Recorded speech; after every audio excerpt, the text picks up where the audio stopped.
ഇത് സഹോദര, നീ നിന്റെ ഭവനത്തിലേക്ക് കയറി ചെല്ലുമ്പോൾ നീ മദ്യത്തിനും മയക്കുമരുന്നിനും അടിമപ്പെട്ട് നീ കുടിച്ചിലേക്കില്ലാതെ നിന്റെ ഭവനത്തിലേക്ക് കയറി ചെല്ലുമ്പോൾ നിന്റെ ഭവനത്തിലായിരിക്കും നിന്റെ പ്രിയപ്പെട്ടവര്, നിന്റെ ഭാര്യ എത്ര ഭയത്തോടെയാണ് നിന്നെ നോക്കുന്നത്.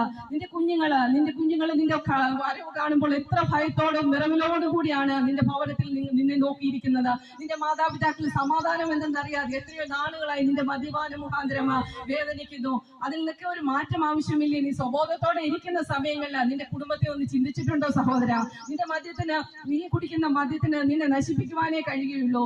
നമ്മുടെ സർക്കാരുകൾ പലരും മാറി വന്നാലും ഈ മദ്യം കുടിക്കരുതേ, അല്ലെ മദ്യം വിഷമാണ്, മദ്യം ഹാനികരമാണെന്ന് ഓരോ മദ്യക്കുപ്പികളിലും എഴുതി വെക്കുകയും അതുപോലെ തന്നെ മദ്യവിരുദ്ധ പ്രവർത്തനങ്ങൾ അനേകം നമ്മുടെ ഗവൺമെന്റ് നടത്തുകയും ചെയ്യുന്നുണ്ട്.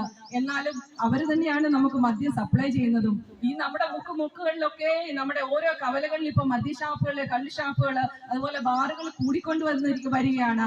ഈ സർക്കാർ തന്നെയാണ് നമ്മളോട് പറയുന്നത് മദ്യപിക്കരുതെന്ന് പറയുന്നത്. മദ്യം വിഷമാണെന്നും അവർ പറയുന്നു. സഹോദര, നീ ഇത് രണ്ടും കേൾക്കുന്നില്ലയോ? നീ ഒരു ദിവസം അധ്വാനിക്കുന്ന പൈസ എത്ര നിനക്ക് കിട്ടുന്നു? നിനക്ക് 1000 രൂപ കിട്ടിയാൽ 500 രൂപ നീ മദ്യഷാപ്പിൽ മുടക്കുന്നു.